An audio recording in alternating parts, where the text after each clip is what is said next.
এই ভেরিফিকেশনে যারা যোগ্য বিবেচিত হয়েছেন, বৈধ হয়েছেন, তাদের অর্থ 17 তারিখ থেকে প্রদান করা হবে।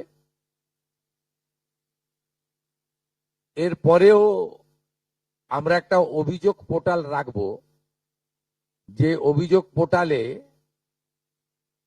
পরবর্তী সময়ে যে কেউ অভিযোগ করতে পারেন, এবং এই অভিযোগ নিষ্পত্তি করার জন্য আমরা সংশ্লিষ্ট ব্লকের বিডিওদেরকে বিশেষ দায়িত্ব, চিফ সেক্রেটারি দায়িত্ব ফিক্সড করে দেবেন। তারা হিয়ারিং নিয়ে একটা নির্দিষ্ট সময়ের মধ্যে নিষ্পত্তি করবেন।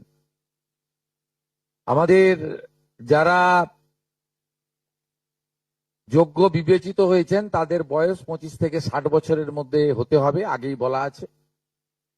কেন্দ্রীয় বা রাজ্য সরকার, কোন বিধিবদ্ধ সংস্থা, সরকারি আন্ডারটেকিং, পঞ্চায়েত, পৌরসভা, সরকার, সরকারি সাহায্যপ্রাপ্ত শিক্ষা প্রতিষ্ঠান অর্থাৎ শিক্ষক, শিক্ষাকর্মী, স্থায়ী সরকারি চাকরিতে নিযুক্ত থাকেন, বা পেনশনার্স আসবে না যেহেতু 60 ঊর্ধ্ব, এটা ইরেলিভেন্ট, এরা এই বেনিফিটের মধ্যে পড়ছেন না। তাছাড়া যারা আয়কর প্রদান করেন, অর্থাৎ এখন আয়করের ঊর্ধ্ব সীমা হচ্ছে 12 লক্ষ টাকা বছরে। 12 লক্ষ টাকা পেরিয়ে গেলে আয়কর দিতে হয়। যে পরিবার আয়কর দেন, অর্থাৎ যার বাৎসরিক আয় 12 লক্ষ টাকা, সেই পরিবার এই কর্মসূচি অন্তর্ভুক্ত হওয়ার সুযোগ পাবেন না।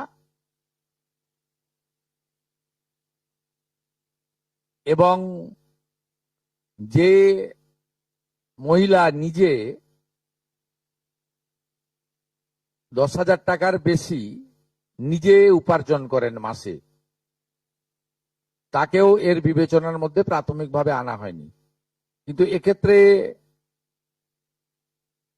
যারা ক্যাজুয়াল, কন্ট্রাকচুয়াল, মানে বাড়ির পুরুষ মানুষরা, তাদের বাড়ির পরিবারের স্ত্রী বা অন্যরা বিবেচিত হবেন। যদি কোনো মহিলা, এটা একটি নারী অর্থনৈতিক সশক্তিকরণের স্কিম, সেক্ষেত্রে যিনি সরাসরি নিজে 10,000 টাকার বেশি উপার্জন করেন তাকে বিবেচনা করা হবে না। 25 থেকে 60-এর মধ্যে যারা 3,000 টাকার কম ভাতা পান, ধরুন উইডো পেনশন 1,500 টাকা এই মাস থেকে হয়েছে, গত মাস পর্যন্ত ছিল 1,000 টাকা, তাদেরকে হায়ারটা দেওয়া হচ্ছে, 3,000 টাকাটাই দেওয়া হচ্ছে অন্নপূর্ণা যোজনাতে। এই ধরনের যত স্কিম 25 থেকে 60 মহিলাদের রয়েছে, যারা 3,000 টাকার কম পান বিভিন্ন ভাতা, তাদেরকে 3,000 টাকার অন্নপূর্ণা যোজনার ভাতাটাই দেওয়া হচ্ছে। এক্ষেত্রে দুটি ক্ষেত্রে আমরা শিথিল করছি। একটা হচ্ছে দিব্যাঙ্গ ভাতা যারা পান, তারা দুটো ভাতাই পাবেন। তারা দিব্যাঙ্গ ভাতা যেটা আগস্ট মাস থেকে 1,500 হয়ে যাবে, সেটাও পাবেন। অন্নপূর্ণা যোজনা 3,000ও পাবেন, শুধুমাত্র ফিজিক্যালি চ্যালেঞ্জদের ক্ষেত্রে। আর পিএম কিষাণ সম্মান নিধির ক্ষেত্রে, এই দুটি ক্ষেত্রে আমরা এটাকে শিথিল রাখছি। এছাড়াও এর আগে যেটা অনেক মহিলার নাম বাদ চলে গেছিল, 3 কক্ষ বিশিষ্ট বাড়ি, এটা গ্রামের ক্ষেত্রে এক্সাম্পট করে দেওয়া হয়েছে। গ্রামের ক্ষেত্রে কোনো বাড়ির সংখ্যা রাখা হয়নি, শিথিল করে দেওয়া হয়েছে। অর্থাৎ গ্রামীণ এলাকার মহিলারা এবারে আরো বেশি সংখ্যায় সুযোগ পাবেন। তাদের ক্ষেত্রে, গ্রামীণ ক্ষেত্রে 3 কক্ষ বিশিষ্ট বাড়ি, যেটা জুলাই মাসে ওই ক্রাইটেরিয়াটা থাকার কারণে অনেকে বঞ্চিত হয়েছেন, এবারে আর বঞ্চিত তারা হচ্ছেন না।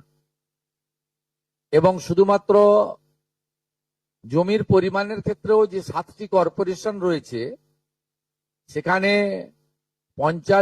শুধুমাত্র 50 ডেসিমেলের বেশি জমির মালিকানা যারা কর্পোরেশন এলাকা, কলকাতা, হাওড়া কর্পোরেশন এলাকা 7টি, পৌর এলাকা এবং গ্রামীণ এলাকাতে ছাড় দেওয়া হয়েছে জমির পরিমাণের ক্ষেত্রে। এর ফলেও আরো অধিক সংখ্যক মহিলা, গ্রামীণ মহিলারা বিশেষ করে, এবারে আপনার অর্থ পাওয়ার ক্ষেত্রে সুযোগ পাবেন। আমরা সরকারি অর্থ নারী সশক্তিকরণ, নারীর অর্থনৈতিক ক্ষমতা বৃদ্ধি, এই লক্ষ্য রেখে প্রকৃত প্রাপকদেরকে আমরা দেব এবং প্রাথমিকভাবে সংখ্যাটা 17 তারিখে মাননীয় মন্ত্রী মালতী রায় মহোদয় আপনাদের জানিয়ে দেবেন। 17 তারিখ বিকেলে।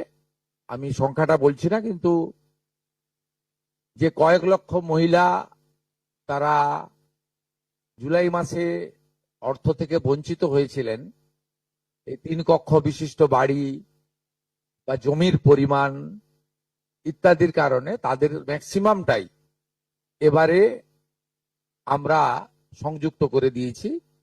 তাই আমি বিশ্বাস করি যে আগস্ট মাসে প্রদেয় অর্থে 100% না হলেও 99% প্রকৃত প্রাপকদের হাতে আমরা পৌঁছে দিতে পারবো।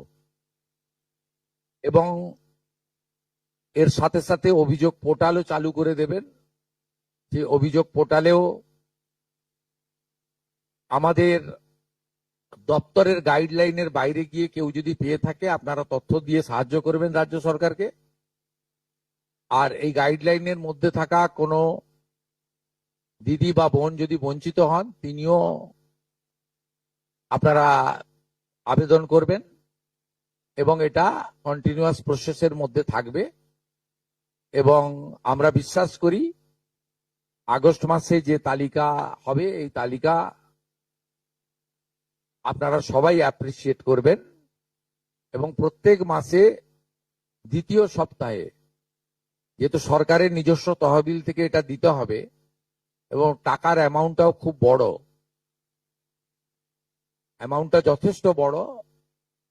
আমরা নিজেরাই 17 তারিখে ট্রান্সফার হওয়া টাকার সঙ্গে 3000কে গুণ করলে নিজেরাই দেখতে পাবেন যে কত বিরাট পরিমাণ অর্থ সম্পূর্ণ পশ্চিমবঙ্গ সরকারের অর্থ থেকে দেওয়া হচ্ছে।